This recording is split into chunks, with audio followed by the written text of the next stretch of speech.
नमस्कार दोस्तों, जय जोहार। मैं कौशल तिवारी और बिहनिया संझा में आपका स्वागत है। भ्रष्टाचारियों को उल्टा लटकाकर सीधा कर देने के वादे के साथ सत्ता में आई विष्णुदेव सरकार यानी छत्तीसगढ़ की सरकार में क्या भ्रष्टाचार एक बार फिर चरम पर है?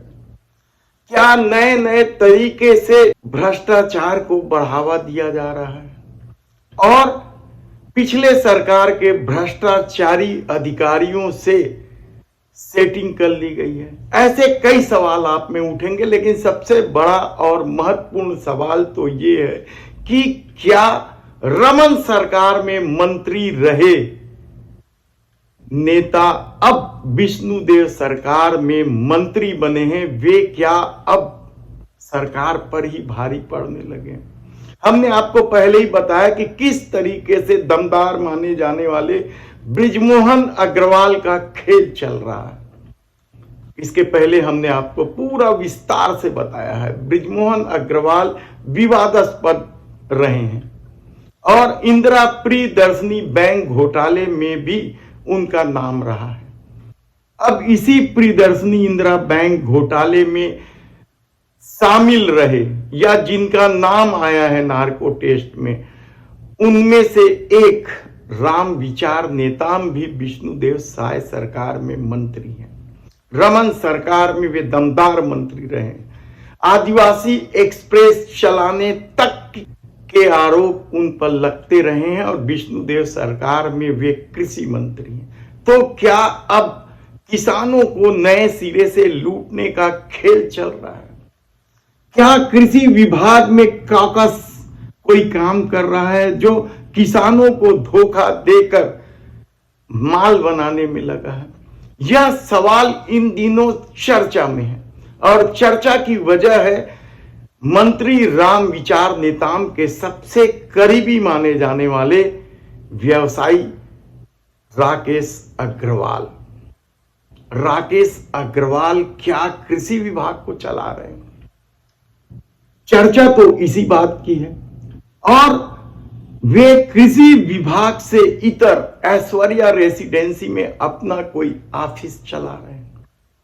ये सवाल इसलिए उठ रहा है क्योंकि पिछले दिनों 6 करोड़ का सब्जी बीज किसानों को देने के नाम पर खेल खेला गया है। SLAC से बगैर अनुबंध, बगैर अप्रूवल के यह सारा खेल खेला गया और किसानों को न केवल बीज दिया गया, घटिया बीज धनिया और प्याज का, बल्कि ऐसी ऐसी कंपनियों से बीज मंगाए गए जिन कंपनियों का नाम कभी नहीं सुना गया है। कहा जा रहा है कि ये तमाम कंपनियां फर्जी कंपनियां थी और इसके लिए बकायदा हर जिले पर फोन किया गया। फोन करने वाले का नाम भी अब सामने आ गया है। बताया जा रहा है कि यह फोन किसी और ने नहीं, इस विभाग के अधिकारी ओंकार साहू ही करते रहे।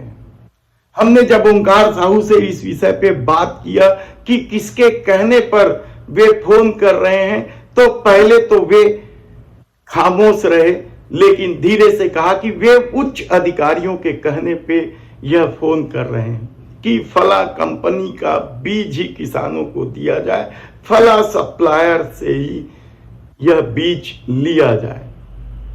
तो क्या इस काकस के चलते विष्णुदेव सरकार जल्द ही कटघरे में खड़े हो जाएगी? भूपेंद्र पांडे एक और अधिकारी हैं, उनका अपना खेल है, लेकिन इस काकस में कौन कौन लोग शामिल हैं? क्या मुख्यमंत्री विष्णुदेव साय भी शामिल है या फिर कॉकस सिर्फ राम विचार नेताम, राकेश अग्रवाल, ओंकार साहू और विभाग के कुछ अफसर तक ही सीमित है? कहना कठिन है, लेकिन कहा जा रहा है कि फर्जी कंपनियों से जो घटिया बीज दिए जा रहे हैं उससे किसान बेहद परेशान। नामी कंपनियों के बीज नहीं है और कीमत भी अनाप शनाप। यानी आप खुद सोचिए कि यदि बीज ही घटिया हो तो उसे ऊंचे दर पर खरीदने में क्या कमीशन खोरी नहीं हो रही होगी। और बकायदा लाइनअप करने वाला कोई और नहीं, विभाग का ही अधिकारी ओंकार साहू का नाम है। तब सवाल यह है कि घटिया क्वालिटी के बीज किसानों को देकर क्या उनके साथ धोखा किया जा रहा है? उत्पादन की क्या स्थिति बनेगी? किसान किस तरीके से इसे लगाकर पैसा कमाएगा? और जो बीज मंगाए जा रहे हैं उसकी भी कोई जांच नहीं हो रही है। फर्जी कंपनियां हैं, जिला अधिकारियों पर दबाव है। जिला अधिकारियों ने अपना नाम छुपाने की शर्त पर सब कुछ खुलासा करते हुए कहा कि यह सारा खेल ऐश्वर्या रेसिडेंसी से चल रहा है और इस खेल में मंत्री की कितनी भूमिका है कहना अभी फिलहाल कठिन है। लेकिन यदि राकेश अग्रवाल राम विचार नेताम के सबसे करीबी व्यक्ति हैं तो फिर खेल समझा जा सकता है। कहा तो यहां तक जा रहा है कि मिट्टी बेचकर सोना कमाया जा रहा है। कई तरह के तकिया कलाम चल रहे हैं, कई तरह की कहावतें चरितार्थ हो रही है इस पूरे खेल में। क्या होगा, कैसे होगा, किस तरीके से यह काकस खत्म होगा? क्या विष्णुदेव साय सरकार इस पुराने दिग्गज मंत्री पर लगाम लगा पाएंगे या मंत्री क्या अपने करीबी आदमी को हटा पाएंगे? कहना बेहद कठिन है। लेकिन कहा जा रहा है कि यही नहीं, ना केवल धनिया या प्याज के बीज की बात, बल्कि कुकुरबीट, भिंडी, मिर्च, पत्ता गोभी जैसे कई उपज है, उसे लेकर बकायदा घटिया कंपनियों से सप्लाई के लिए जिला अधिकारियों पर दबाव है।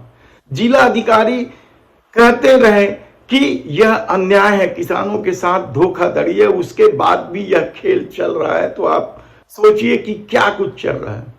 कहा जा रहा है कि भूपेश सरकार के समय यह सारा खेल कांग्रेस के कोषाध्यक्ष माने जाने वाले राम गोपाल अग्रवाल और उनकी टीम किया करते थे।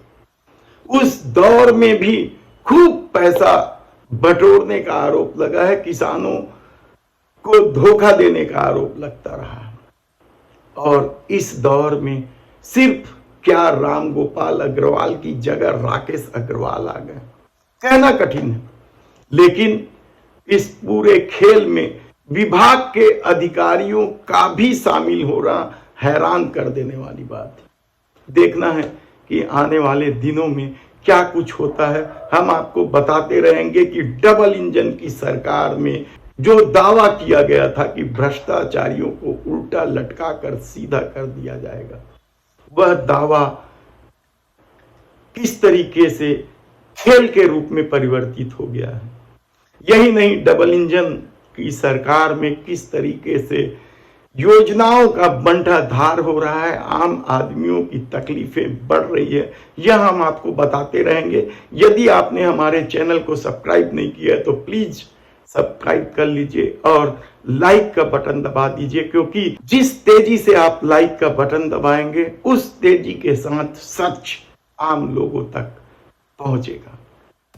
अपने कपड़ों को दें परफेक्ट फिट और लुक सोमी कपड़ा ऑल्टरेशन के साथ। सोमी कपड़ा ऑल्टरेशन अपनी लेटेस्ट मशीन्स, स्किल्ड टेलर्स और वर्कर्स की मदद से आपके ऑल्टरेशन के काम को ओरिजिनल लुक और बेहतर अंजाम देते हैं। यहाँ माँ बाप के पुराने या बड़ी फिटिंग के कपड़ों को भी ऑल्टर करके उनके बच्चों के जितने साइज का बनाया जाता है। तो अब सोचना कैसा, आज ही सभी कपड़ों की ऑल्टरेशन करवा के अपना बेस्ट फिट पाएं। तुरंत विजिट करें रायपुर देवेंद्र नगर या हमें 9340199840 पर कॉल करें।